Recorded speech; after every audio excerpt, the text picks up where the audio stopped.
Betapa banyak kebaikan yang sudah Tuhan berikan dalam hidup kita.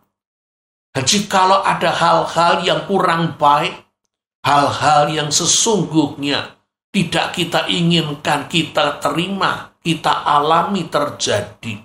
Apakah itu Tuhan yang berbuat dalam hidup kita? Ataukah karena kejahatan orang?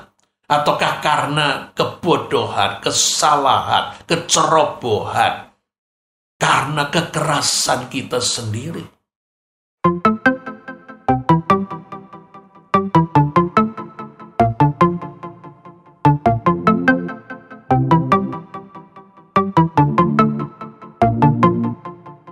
Shalom Bapak Ibu, saudara-saudari, selamat bertemu kembali bersama dengan saya dalam seri Walking with God. Saya masih akan melanjutkan seri sisipan kontemplasi firman. Bagi yang belum mengikuti dua seri kontemplasi firman, izinkan saya sekali lagi memberikan pengantar singkat apa itu kontemplasi firman. Sesudah kita meneliti bagian firman Tuhan perikop dengan mengolahnya dengan akal budi kita, mengolah memamah biak seperti lembu memakan rumput, berkali-kali dipahami. Selanjutnya tahapannya adalah mengkontemplasikannya.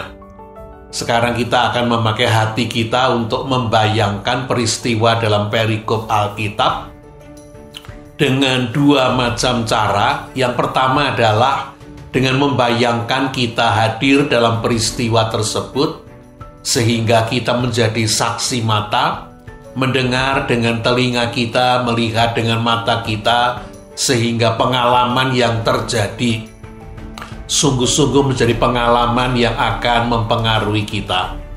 Yang kedua adalah dengan cara seperti film yang menghidupkan novel. Huruf-huruf yang tertulis sekarang dihidupkan oleh para pemeran, dan kebanyakan orang akan terpengaruh dengan film yang dilihatnya. Ikut merasa sedih ketika adegannya berkaitan tentang kesedihan, dan ikut menjadi marah ketika adegannya berkaitan dengan ketidakadilan ataupun hal-hal yang membangkitkan rasa marah.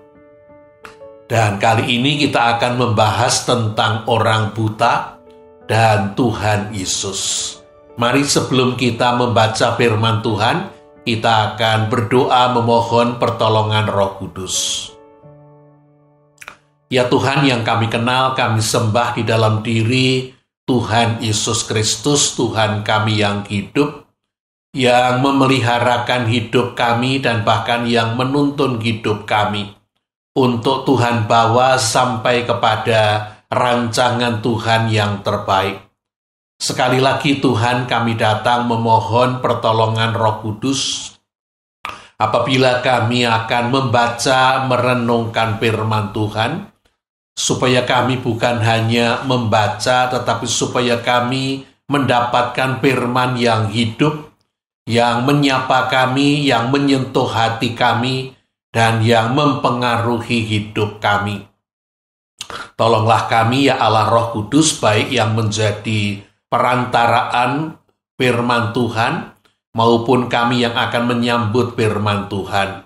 Kami sudah berdoa memohon di dalam nama Tuhan kami, Tuhan Yesus Kristus. Amin. Mari terlebih dahulu saya ajak membaca dari kitab Injil menurut Yohanes pasal yang ke-9 ayat 1 sampai dengan ayat yang ke-7.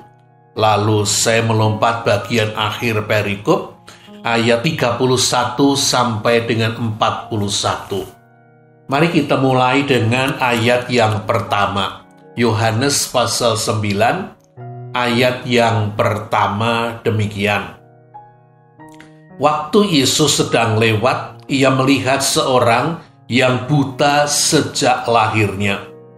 Murid-muridnya bertanya kepadanya, "Rabi, siapakah yang berbuat dosa, orang ini sendiri atau orang tuanya, sehingga ia dilahirkan buta?" Jawab Yesus, bukan dia, bukan juga orang tuanya. Tetapi karena pekerjaan-pekerjaan Allah harus dinyatakan di dalam dia. Kita harus mengerjakan pekerjaan Dia yang mengutus aku selama masih siang. Akan datang malam di mana tidak ada seorang pun yang dapat bekerja.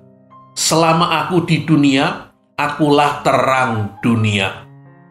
Setelah ia mengatakan semuanya itu, ia meludah ke tanah dan mengaduk ludahnya itu dengan tanah, lalu mengoleskannya pada mata orang buta tadi dan berkata kepadanya, "Pergilah, basuhlah dirimu dalam kolam Siloam."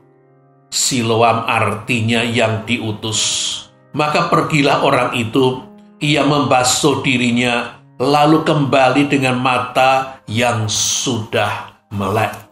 Ayat yang ke-31 sampai dengan 41. Kita tahu bahwa Allah tidak mendengarkan orang-orang berdosa, melainkan orang-orang yang saleh dan yang melakukan kehendak-Nya. Dari dahulu sampai sekarang tidak pernah terdengar bahwa ada orang yang memelekkan mata orang yang lahir buta. Jikalau orang itu tidak datang dari Allah, ia tidak dapat berbuat apa-apa. Jawab mereka, "Engkau ini lahir sama sekali dalam dosa, dan engkau hendak mengajar kami?" Lalu mereka mengusir dia keluar. Yesus mendengar bahwa ia telah diusir keluar oleh mereka. Kemudian ia bertemu dengan dia dan berkata, "Percayakah engkau kepada Anak Manusia?" Jawabnya, "Siapakah dia Tuhan, supaya aku percaya kepadanya?" Kata Yesus kepadanya, "Engkau bukan saja melihat dia, tetapi dia yang sedang berkata-kata dengan engkau, dialah itu." Katanya, "Aku percaya Tuhan." Lalu ia sujud menyembahnya. Kata Yesus, "Aku datang ke dalam dunia untuk menghakimi, supaya barang siapa yang tidak melihat, dapat melihat, dan supaya barang siapa yang dapat melihat, menjadi buta." Kata-kata itu didengar oleh beberapa orang Farisi yang berada di situ, dan mereka berkata kepadanya, "Apakah itu berarti bahwa kami juga buta?" Jawab Yesus kepada mereka, "Sekiranya kamu buta, kamu tidak berdosa. Tetapi karena kamu berkata, 'Kami melihat,' maka tetaplah dosamu." Ibu, bapak, saudara-saudari yang dikasihi oleh Tuhan Yesus Kristus, bagaimana kira-kira kehidupan seorang yang buta sejak lahir? Dia tidak pernah melihat, segala sesuatu hanya kegelapan belaka. Tetapi dia pasti mendengar orang-orang berbicara tentang segala sesuatu. Dan mungkin ini juga yang didengarnya. Kata banyak orang, dunia kita ini indah, penuh dengan berbagai macam hal, dengan berbagai macam bentuk, yang sangat bervariasi, unik, bahkan berwarna-warni. Katanya langit di atas dan gunung di kejauhan, di hari yang cerah tampak berwarna biru. Kadang-kadang biru bersih, kadang-kadang dihiasi warna-warna putih yang melayang ke sana kemari. Katanya itu awan-awan. Dan di sekitar ada banyak pohon-pohon dan tanaman-tanaman. Kebanyakan batang pohon katanya berwarna coklat dan daun-daunannya berwarna hijau. Dan yang lebih indah lagi, kata banyak orang, adalah bunga-bunga. Ada berbagai macam bentuk yang indah, terlebih lagi dengan berbagai warna. Ada yang merah, ada yang kuning, ada yang ungu, begitu kata mereka. Juga buah-buahan yang disukai banyak orang dengan berbagai bentuknya. Tetapi tidak indah bagiku. Dunia ini bagiku hanyalah kegelapan.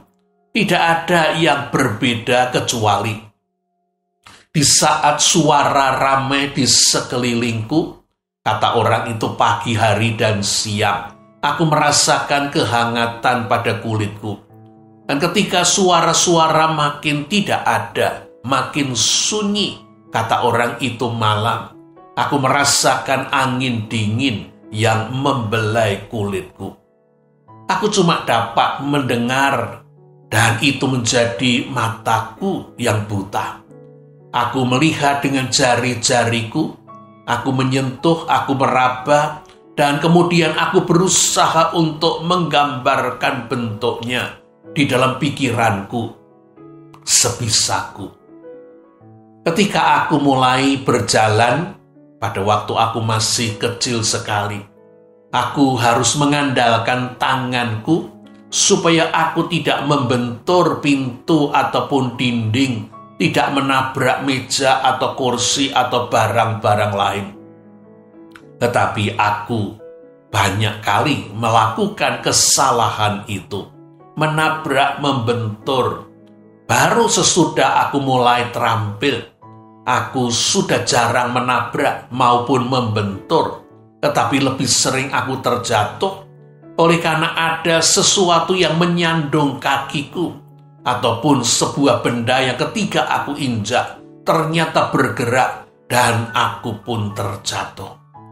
Tetapi lambat laun aku pun belajar untuk bisa makin mandiri, makin bisa tanpa menabrak maupun tersandung, dan itu makin mudah kulakukan ketika aku kemudian memakai tongkat sebagai mataku. Sebelum aku melangkah, tongkatku akan lebih dulu bergerak ke depan, dan itu menolong aku untuk dapat berjalan, bergerak maju dengan lancar walaupun dengan perlahan-lahan. Aku sering merasa Tuhan tidak adil, sementara teman-temanku bahkan saudara-saudaraku bisa berlarian. Aku hanya bisa merayap seperti binatang yang membawa rumahnya. Apa itu namanya? Bekicot. Aku bergerak dengan sangat perlahan. Dan yang lebih membuat aku bertanya-tanya adalah sesungguhnya mengapa aku lahir buta? Mengapa saudara-saudaraku bisa melihat, tetapi aku sendiri yang lahir buta? Tetapi itulah yang mesti ku terima, walaupun aku tidak bisa menerima, walaupun aku protes. Aku menjalani dari hari ke minggu, dari minggu ke bulan, dan dari bulan ke bulan, dan bertahun-tahun akhirnya aku jalani tanpa ada perubahan, walaupun berbagai tabib sudah kami datangi, tetapi tidak ada satupun yang mampu memberikan kesembuhan, bahkan menolong aku untuk melihat sedikit pun. Ternyata mereka tidak mampu. Dan yang lebih menyakitkan hatiku dan yang lebih membuat aku marah adalah orang mengkait-kaitkan kebutaanku dengan dosa, mengatakan bahwa pasti orang tuanya yang berdosa atau dia sendiri yang berdosa. Bisa berbuat dosa apa aku ketika aku masih ada dalam kandungan ibuku sehingga aku lahir sudah dengan buta?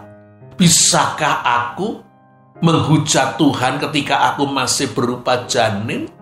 Bisakah aku menyembah dewa-dewi bangsa-bangsa lain ketika aku masih dalam kandungan ibuku?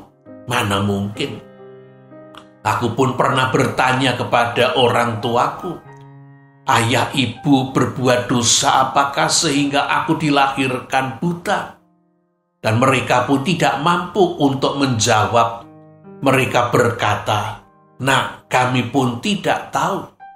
Kalau kami berbuat dosa apa, bukankah saudara-saudarimu Tidak ada yang buta seperti kamu. Jikalau kami berbuat dosa, mestinya kan kalian semua buta. Dan ternyata hanya kamu. Kami tidak mampu untuk menjawab pertanyaanmu. Dan aku makin sering kali mendengar orang mengkait-kaitkan kebutaanku dengan dosaku. Aku marah, aku protes, aku menjawab mereka. Tetapi toh nanti orang lain juga mengatakan hal yang sama. Lambat laun aku merasa bahwa sia-sia aku mencoba untuk menolak kenyataan bahwa mungkin seluruh bangsaku berpendapat bahwa cacat sejak lahir selalu disebabkan oleh karena dosaku. Akhirnya aku belajar untuk menulikan telingaku. Aku belajar untuk mengabaikan orang-orang yang berbicara di belakangku. Walaupun aku mendengar, aku mengabaikannya. Tetapi aku masih selalu mendengar. Dan satu hari yang tidak bisa kulupakan adalah ketika aku sedang menantikan orang-orang yang akan melewati di depanku dan memberikan sedekah. Aku mendengar ada rombongan orang.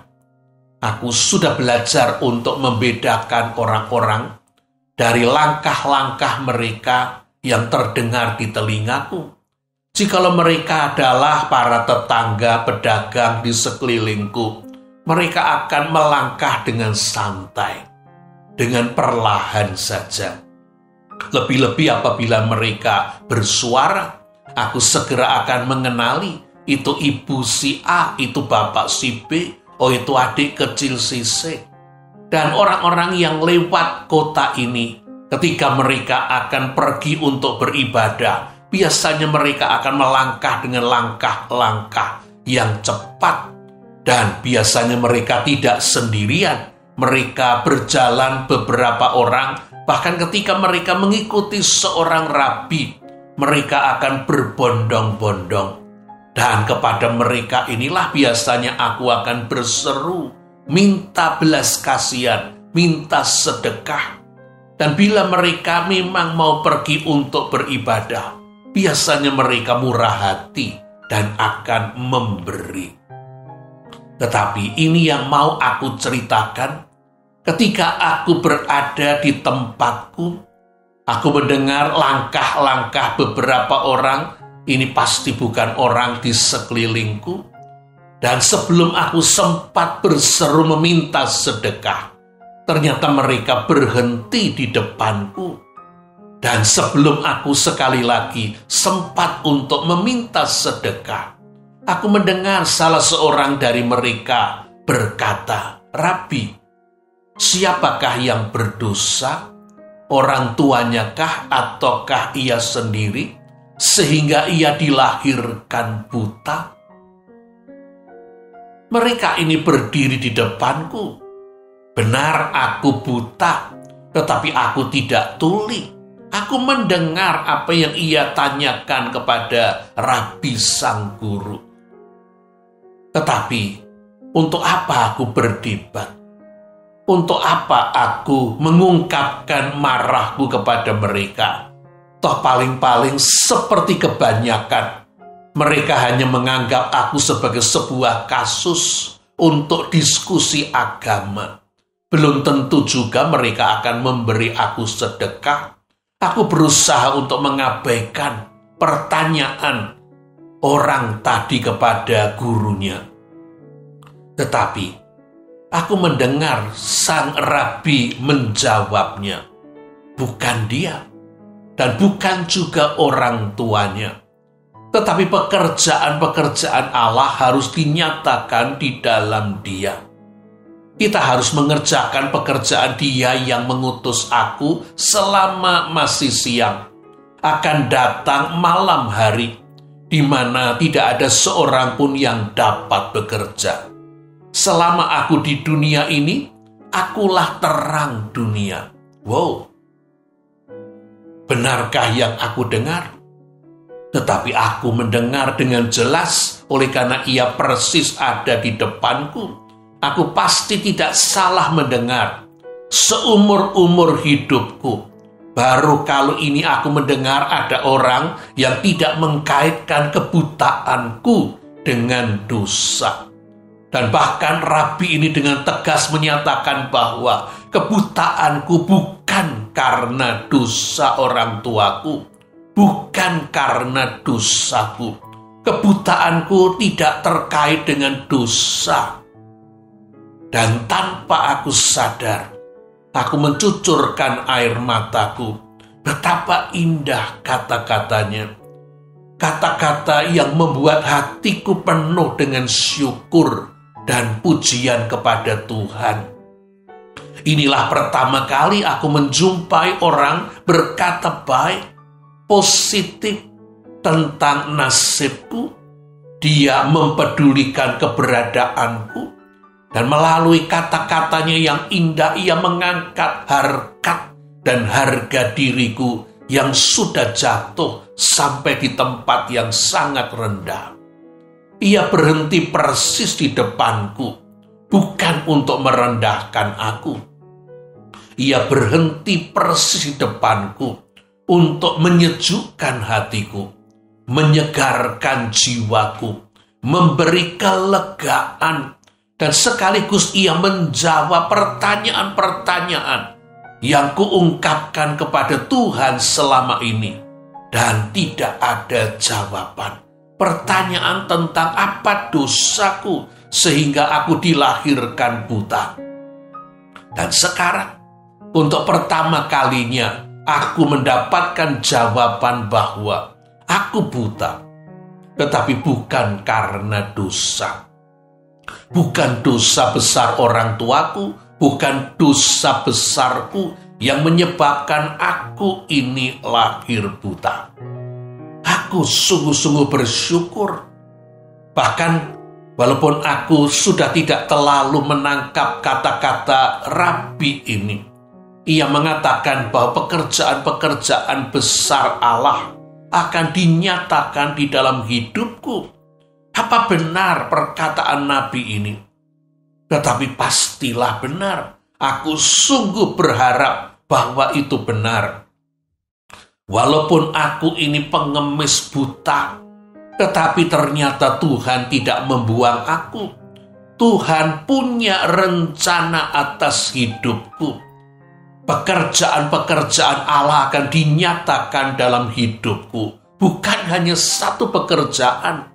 Oleh karena rabi ini mengatakan pekerjaan-pekerjaan Allah akan dinyatakan dalam hidupku.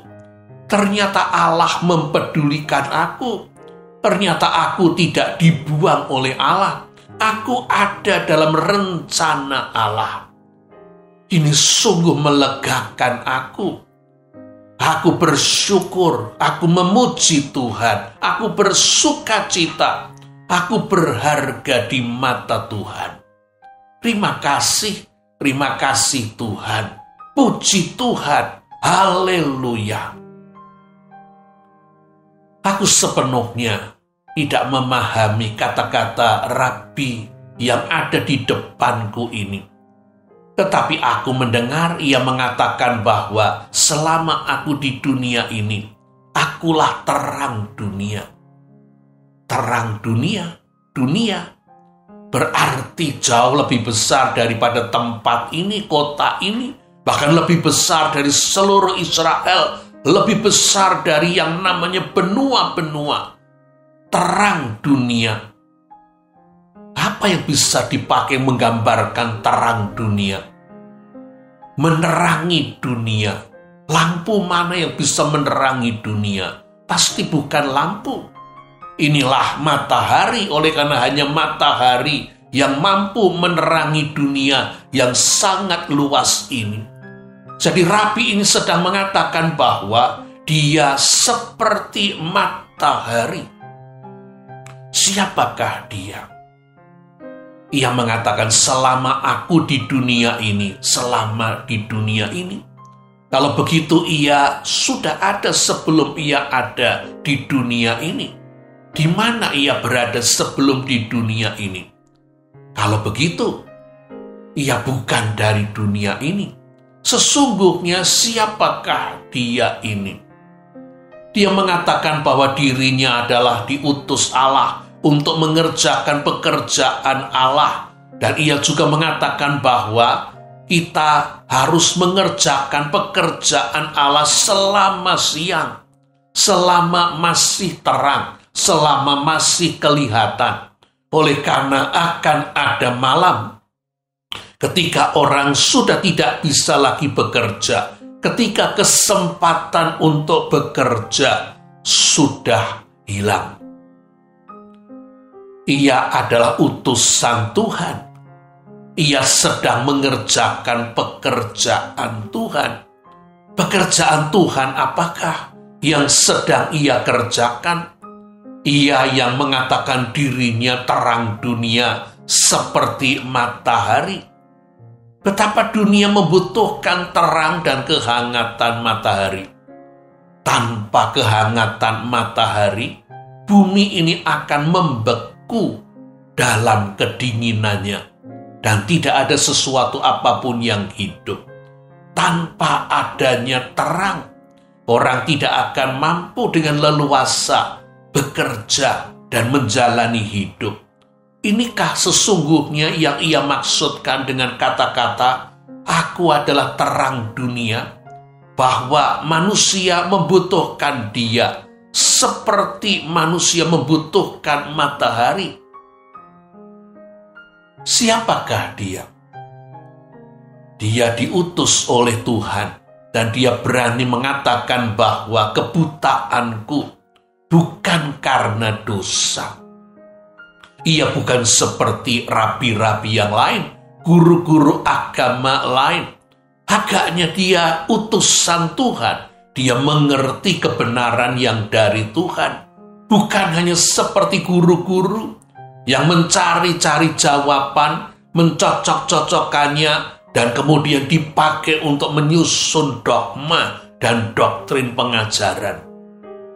Ia pasti nabinya Tuhan. Karena itu ia juga berbicara tentang pekerjaan-pekerjaan Tuhan. Baik pekerjaan Tuhan yang akan dinyatakan dalam hidupku, maupun bahwa manusia harus mengerjakan pekerjaan yang dipercayakan Tuhan sebelum saatnya akan hilang. Tuhan akan bekerja di dalam hidupku. Betapa aku sungguh merindukan itu. Aku akan menantikan bila saat itu tiba. Aku buta, tetapi Tuhan tidak membuang aku.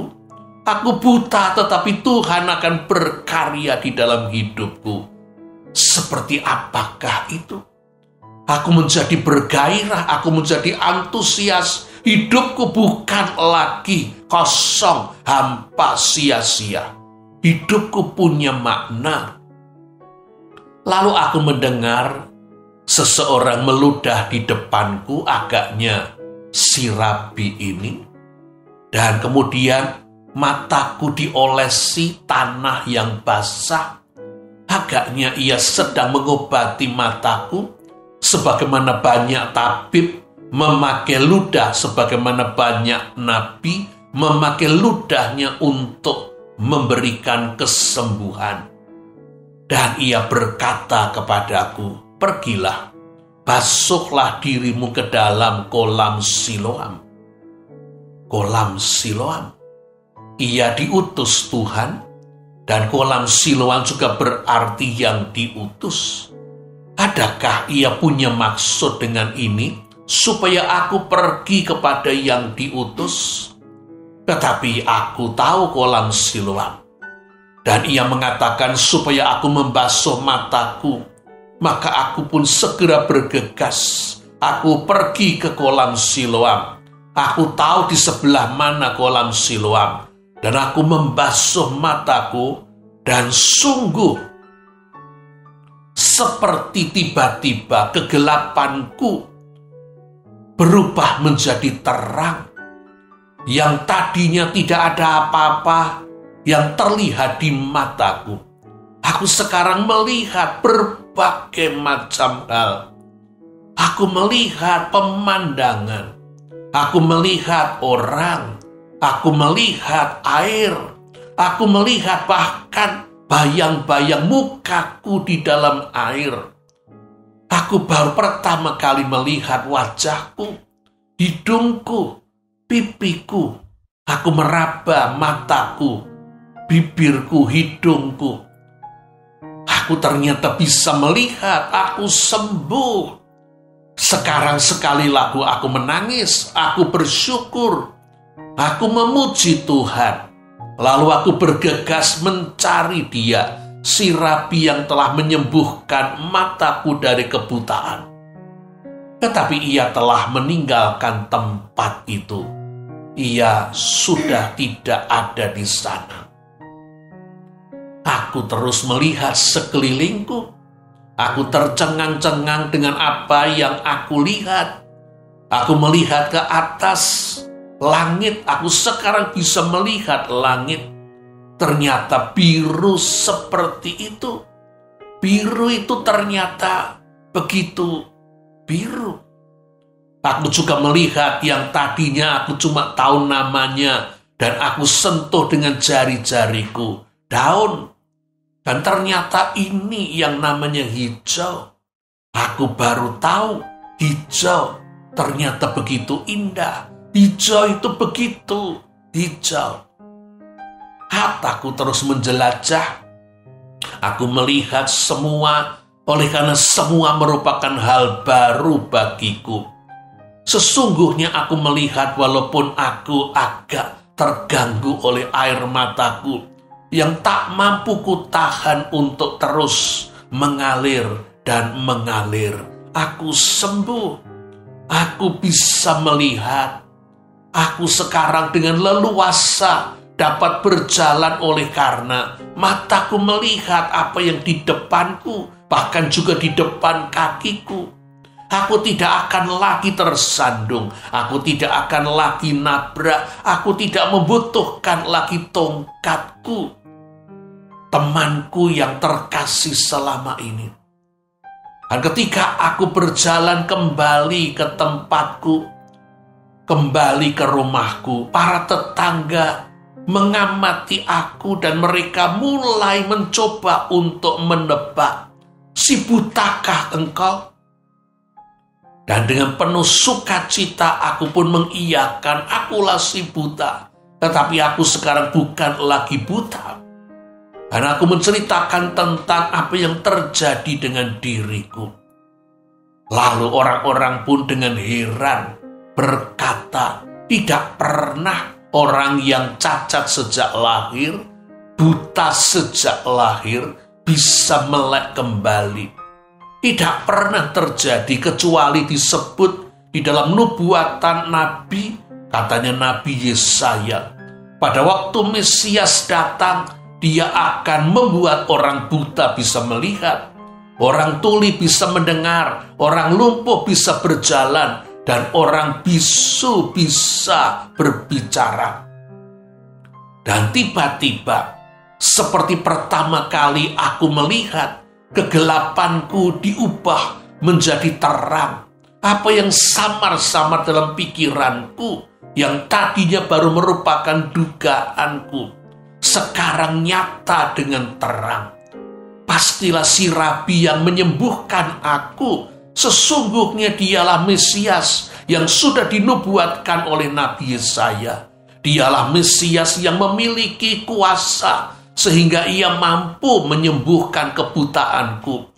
Dialah Nabi, orangnya Allah, sehingga Dia tahu kebenaran dan berani menyatakan bahwa kebutaanku tidak terkait, tidak ada hubungannya dengan perbuatan dosa, baik dosaku maupun dosa orang tuaku. Mesias sudah datang, dan Mesias ini berdiri di depanku, dan Mesias ini menyembuhkan aku. Aku percaya Dia sudah melakukan pekerjaan Allah di dalam diriku bahwa aku buta sejak lahir sekian lama, sekian tahun, sekian puluh tahun. Oleh karena Tuhan ingin melakukan yang tidak pernah terjadi, yaitu orang yang lahir buta bisa sembuh dan bisa melek. Akulah saksi Allah dalam hidupku melalui mataku yang buta dan sekarang celik, melalui aku bisa melihat. Aku menjadi saksi kasih Tuhan, kuasa Tuhan, dan kemuliaan Tuhan. Aku sungguh-sungguh bersyukur. Tetapi yang kemudian mengejutkan aku adalah aku disidang oleh para pemimpin agama. Orang-orang Farisi mengadiliku oleh karena katanya orang yang menyembuhkan aku adalah seorang yang berdosa. Oleh karena dia melakukan penyembuhan pada hari Sabat. Dan mereka memaksa aku untuk mengatakan bahwa Rabi Yesus, akhirnya aku tahu siapa dia, Rabi Yesus dari Nazaret. Orang Farisi menyuruh untuk aku menyatakan bahwa Rabi dari Nazaret ini orang berdosa. Oleh karena dia melanggar peraturan hari Sabat. Tetapi aku menjawab mereka. Mula-mula aku berkata, apakah Rabi Yesus orang berdosa atau tidak, aku tidak tahu. Tetapi yang aku tahu pasti adalah aku tadinya buta. Dan sekarang aku dapat melihat oleh karena disembuhkan oleh Rabi Yesus. Tetapi aku kemudian menyatakan keyakinanku. Ia pasti nabinya Allah. Oleh karena tidak pernah orang buta sejak lahir bisa sembuh. Yesus pasti adalah nabinya Allah, orang benar. Karena tanpa disertai Allah, ia tidak akan dapat berbuat apa-apa. Tetapi para pemimpin orang-orang Farisi ini kemudian marah, mengatakan aku ini orang lahir dalam dosa, hendak mengajari mereka para pengajar agama, para pemimpin agama. Lalu aku diusir. Terserah. Apakah mereka mau terima atau tidak, itu urusan mereka. Tetapi aku makin yakin bahwa Rabi Yesus yang menyembuhkan aku bukan cuma seorang guru agama, bukan cuma seorang biasa. Dia Rabi, bahkan mungkin dia adalah Mesias. Lalu Rabi Yesus menjumpai aku sekali lagi. Dan dia bertanya, apakah aku percaya kepada anak manusia? Bukankah anak manusia itu sebutan untuk Mesias yang dinubuatkan oleh Daniel? Percayakah aku kepada anak manusia? Maka aku pun bertanya, siapakah dia, Rabi, supaya aku percaya kepadanya? Lalu ia pun mengatakan, engkau bukan saja melihat, dialah yang sedang berkata-kata dengan engkau. Lalu aku segera sadar bahwa Rabi Yesus ini bukan hanya nabi, dialah sang anak manusia, dialah sang Mesias, dan aku sujud menyembah dia. Aku sungguh bersyukur oleh karena Rabi Yesus, sang Mesias, bukan hanya menyembuhkan mata fisikku, sehingga aku bisa melihat dengan mataku, tetapi dia juga menyembuhkan mata hatiku, sehingga aku dapat mengenal Allah, supaya aku percaya kepada dirinya, supaya aku melihat lebih daripada yang terlihat oleh mata, tetapi melihat dengan mata iman. Dan seorang Farisi kemudian bertanya, apakah kalau begitu kami ini buta? Dan Yesus menyatakan, jikalau kamu tidak melihat aku sebagai Mesias, jikalau kamu tidak percaya kepadaku, walaupun kamu mendengar, walaupun kamu melihat karyaku, pekerjaanku, dosamu masih tetap ada. Ibu, bapak, saudara-saudari yang dikasihi oleh Tuhan Yesus Kristus, pakailah Yohanes pasal yang ke-9, ayat 1 sampai dengan 41, untuk menjadi sebuah perenungan pribadi. Jikalau Bapak Ibu terbiasa supaya tidak terganggu, tutuplah mata dan bayangkan peristiwa ketika seorang buta. Bayangkan orang buta itu, apa yang dirasakan, apa yang dialami, bagaimana dia memandang kehidupan ini. Lalu ketika dia sedang duduk untuk meminta-minta sedekah, Yesus bersama dengan murid-muridnya lewat, tetapi Yesus dengan sengaja berhenti di depannya. Dan kemudian muridnya bertanya tentang siapa yang berdosa.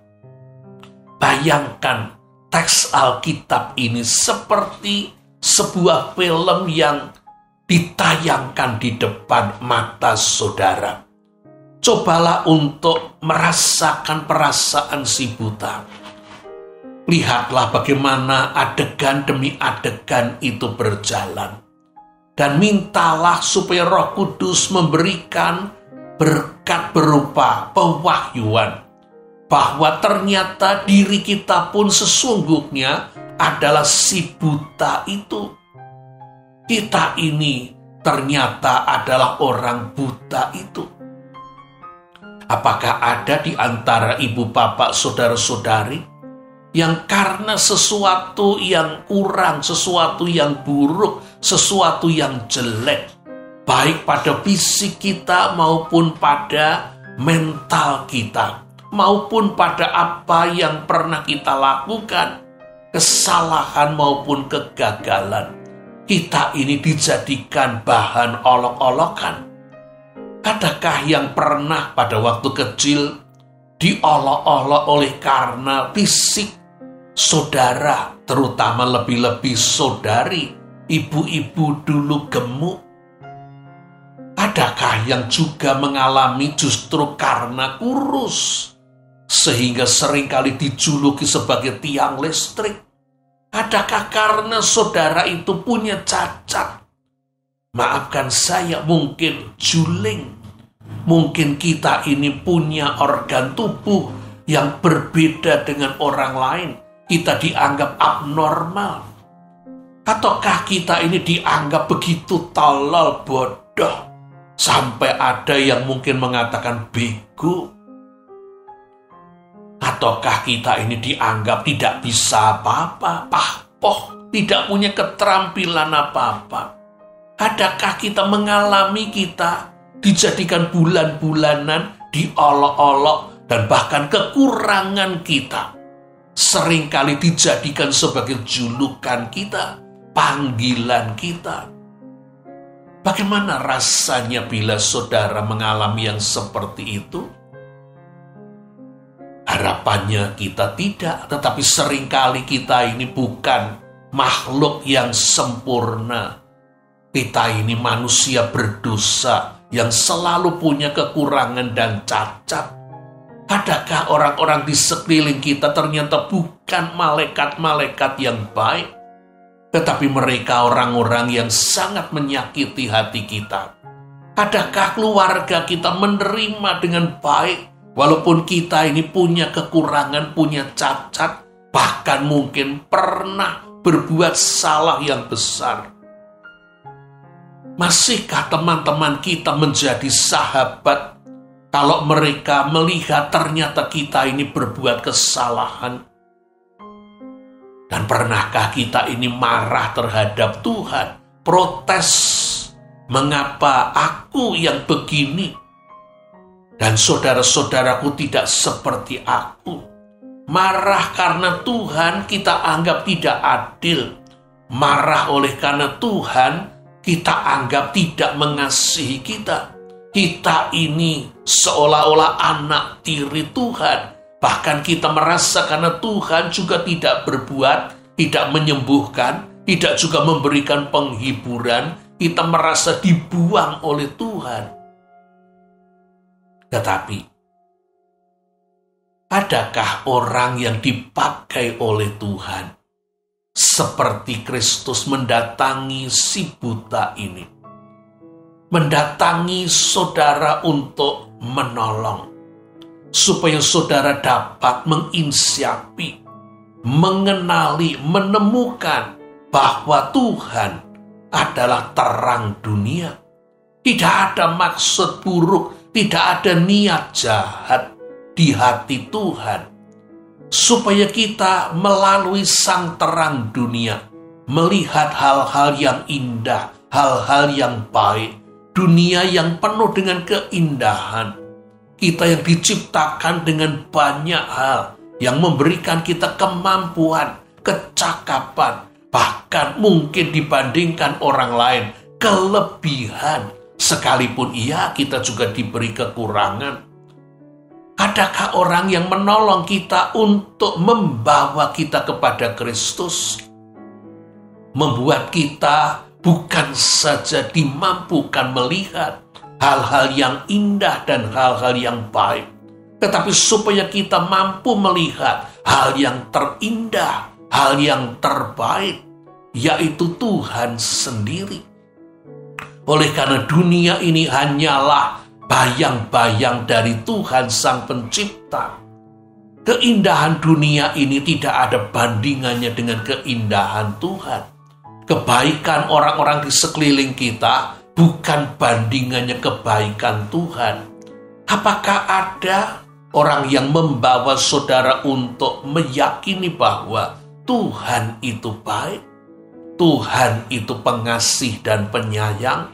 Bahkan apabila Tuhan mengizinkan hal-hal yang tidak enak terjadi, entah karena kesalahan, kejahatan orang-orang lain, ataupun karena kegagalan kita, Tuhan sesungguhnya mengizinkan itu terjadi karena Tuhan ingin melakukan perbuatan besar.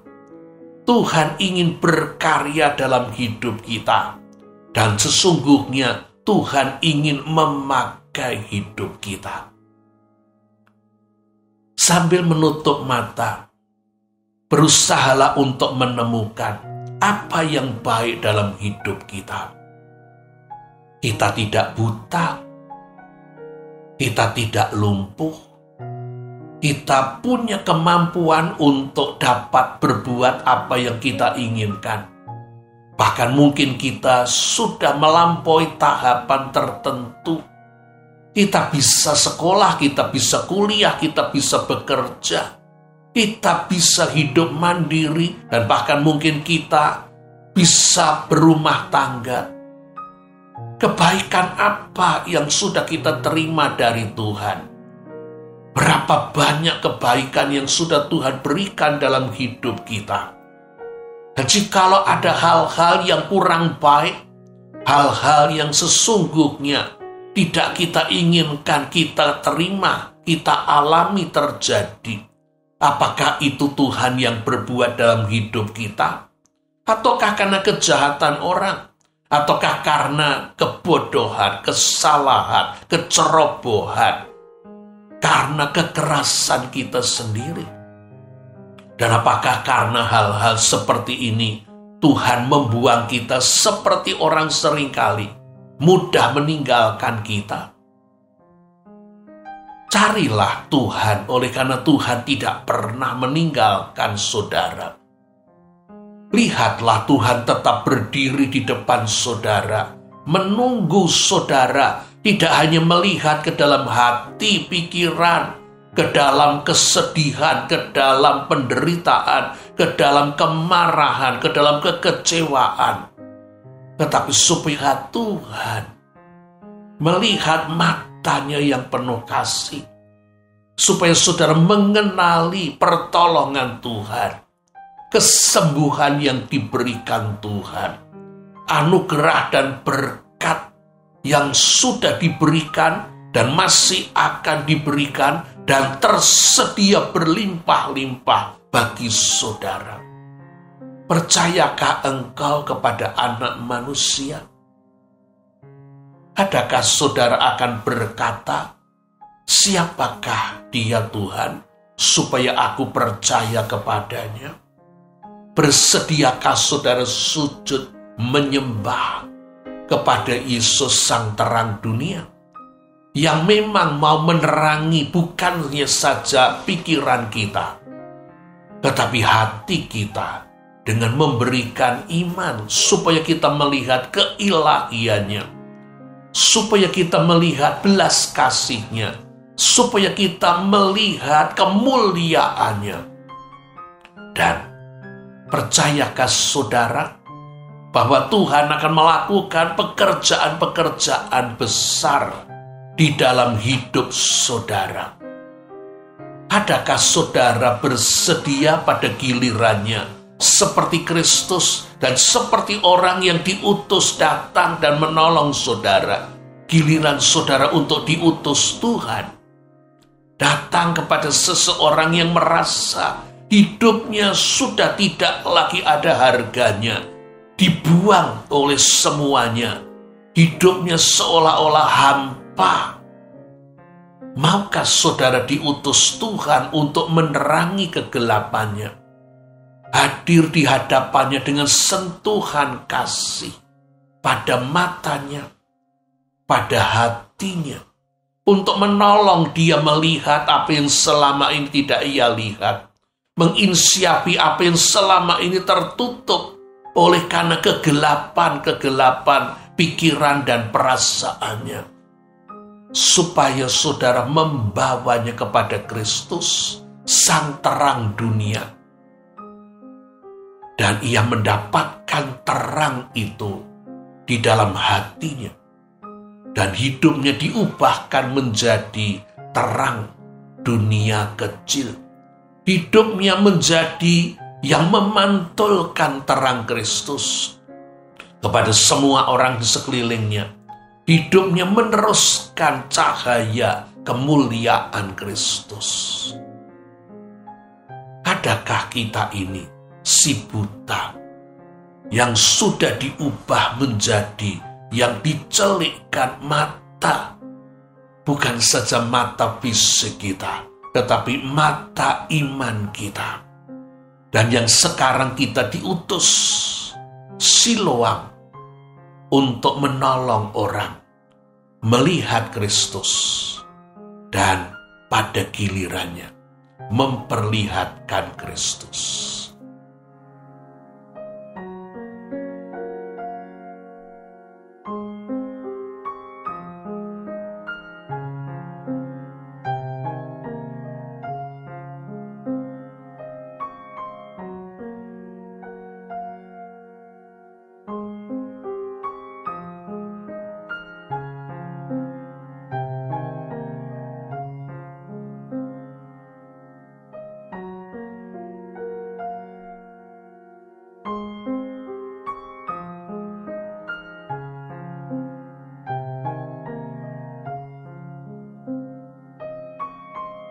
Kiranya Tuhan beranugerah kepada ibu bapak saudara-saudari, menyembuhkan saudara-saudari dari kebutaan tertentu yang selama ini ada dalam hidup saudara. Terpujilah Kristus, Sang Terang Dunia, terang kehidupan kita.